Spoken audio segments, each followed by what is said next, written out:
Welcome to the Idaho Business Podcast, the only Idaho podcast focused on providing profits for Idaho people. If you love our state and love small business, you are in the right place.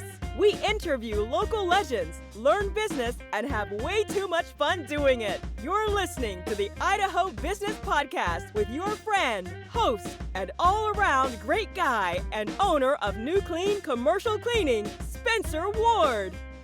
All right, everyone, welcome back. I'm remote again today. I'm Mr. Mom today. My beautiful wife is gone, so I'm Mr. Mom in it.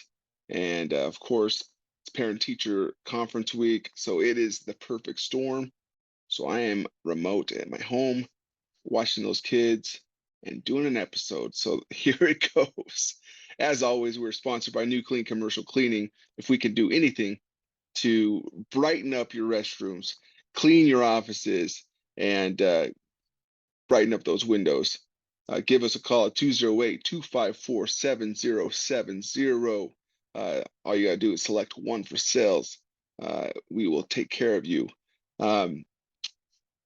That's it. Thinking about today and this week, meeting with my consultant, I've been restructuring some of the roles in my organization, and we've talked about thin slicing roles in our organizations in general.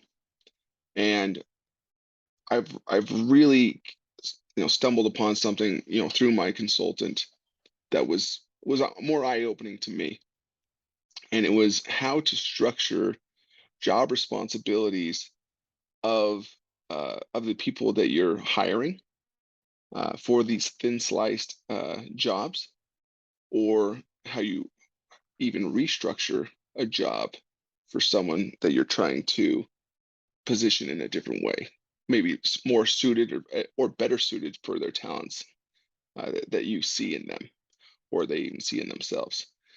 So, like I said before, you'll see that this kind of methodology works better for a thin sliced job. If you still subscribe to the way of thinking of, I'll just have a general manager do this, they'll do this, they'll do payroll, they'll direct sales, they'll do this, they'll do that, they'll do HR efforts, they'll clean the restrooms at night, they'll do this. That it's going to be too I can't even think of the word right now. It's just crazy. It's just, don't do it. Thin slice it. It's going to make things easier. So, how to make things better? How to start it off? The easiest way to start it off with is your outcome. What is the outcome that you want for this position? Whether it be, hey, do you want someone to focus on the happiness of your clients? Okay, cool. Let's maybe talk about the director of your client happiness. Okay, cool. Is this, number one, is this a full-time position or a part-time position? Okay, cool. And you can do this for so many different things, guys. This could be for HR. This could be for sales. This could be for anything. You could do it so many different positions, but start with an outcome. What is the outcome that you want from this position? Okay. Do you want, how much customer churn do you want to happen every quarter? Churn meaning how many customers do you expect, do you not expect to leave, to leave every quarter? Set parameters in place, like, okay, this is less than 2% customer churn per quarter. I'm just giving wild examples here, and maybe not, they're not wild really. Maybe depending on what your industry is, there's my industry would be making sure cleaning times of my cleaners were on track. Maybe I want to see at least 3 positive reviews per quarter. Um, Maybe I don't want to receive, maybe a certain amount of complaints per quarter, stuff like that. So have certain outcomes that you want, specific outcomes that you want to see from this position that you're hiring for, and then below that you talk compensation. You can have either a base pay or a base hourly pay, and then you have some bonus structures on top of that.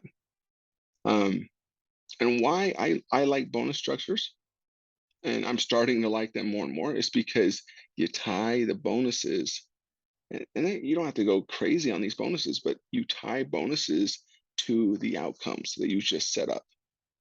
Okay, so for example, you said, you know, the first one we talked about is, oh, you want less than 2% customer churn quarterly. Awesome. Well, if that's the case, then let's bonus them out if they hit that goal. There's certain things you can do, set bonuses certain ways that way. For mine, if it was cleaning times, if people hit those cleaning times and they were on target, maybe they get 25 cents or 30 cents every hour that under supervision uh, met within those set target zones, and they were also under the complaint target threshold. Those are things that you can think of. You could also give bonuses for every good review you receive, as so long as the negative reviews are at or below the target that you set. And then you can even be specific. A good review must be a 5-star Google review, or an email or a text message sent from the client directly. And then you can say if the and if there's no customer churn, or if the customer churn is at least half of what the target was, maybe the bonus doubles. So there's stuff like that that you can do to associate bonus money to the outcomes that you're setting for these people and for this position. So when you're in, another thing I've been taught, and I agree with, is put this on paper, thinking about the position, not about a person trying to shoehorn into this position. Think about the position that you need, not about creating a position for the person that you already have. That's key right there, people. So after the compensation is up, you talk about the rules of this position. Common rules. I like, for my company, I like, do what it takes. Do what it takes to get the job done. I like, another one of my things in my company, in my life, I like to say the money is all in the follow-up. The third rule of this position is communication between staff and management and client is key, because in our business, it is key to have that communication. If that's not there, things go to pot. And last but not least, suggested tasks to complete the outcomes. And you might notice it said suggested tasks to complete the outcomes. You give them a good blueprint of how you think would be a good way to go about achieving those outcomes. They might find better ways to achieve those outcomes, but you give them a decent blueprint to have some success. But someone that can really dominate this position will find shortcuts and better ways to make this even more successful for them. And I've had success with this already, and this has just really helped clarify some thoughts for me.